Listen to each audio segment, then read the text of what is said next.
रहमतनगर में कांग्रेस को वोट देना, गरीबों के मकान तोड़ने का लाइसेंस। केटीआर बीआरएस के वर्किंग प्रेसिडेंट व रियासती वजीर केटी रामाराव ने इल्ज़ाम आयद किया है कि अगर रहमतनगर में कांग्रेस को वोट दिया गया तो ये गरीब आवाम के घरों को मुनहदिम करने का लाइसेंस साबित होगा। केटीआर ने कहा कि हाइड्रा हुकाम अमीरों को हाथ नहीं लगाते। हत्ता के चीफ मिनिस्टर रेवंत रेड्डी के भाई तृप्ति रेड्डी का गैर कानूनी मकान जो दुर्गम चेरुवू के करीब वाक़े है वो भी बचा लिया गया, मगर रहमतनगर, बोराबंडा, यूसुफगुड़ा, शेखपेट और एरागड्डा जैसे इलाकों में सिर्फ गरीब आवाम को ही बुलडोज़रों का निशाना बनाया जा रहा है।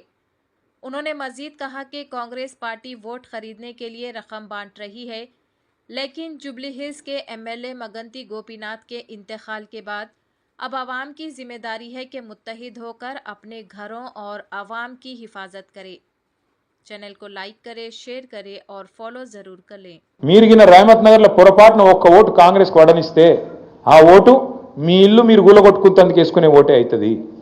ఒక్క ఓటు మీరు పొరపాటున వేసినా ఒక్కొక్క గరీబోని ఇల్లు కూలగొట్టేందుకు మీరు సంధించినట్టు అవుతుంది, వాళ్ళకి లైసెన్స్ ఇచ్చినట్టు అవుతుంది. మరి కావన్నా వద్దా మీరే ఆలోచన చేయండి. ఇది మీ సమస్యనో నా సమస్యనో కాదు, నగరంలో ఉండే అందరి సమస్య. మీరు చూస్తున్నారు హైడ్రా అనేది పెద్ద పెద్ద ఇంట్లో పెద్దోళ్ళ ఇంటి మీదకి పోదు. రేవంత్ రెడ్డి అన్నగాడు ఇక్కడనే ఉంటాడు, తిరుపతి రెడ్డి అని, దుర్గం చెరువు పక్కకు నీళ్ళల్లో కట్టిండి ఇల్లు ఎఫ్టీఎల్లా, ఆడికి మాత్రం పోదు హైడ్రా.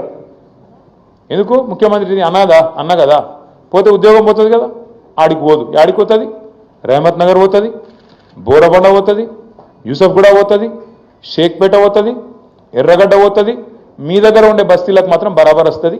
కులగొడితే పేదవాడిని అడిగేటోడేవాడు? గోపన్న లేడు కదా, గోపన్న ఉంటే బరాబర్ వచ్చి అడ్డం నిలబడుతుండే. గోపన్న లేడు కదా, ఈ అడిగేటోడు ఎవడున్నాడు?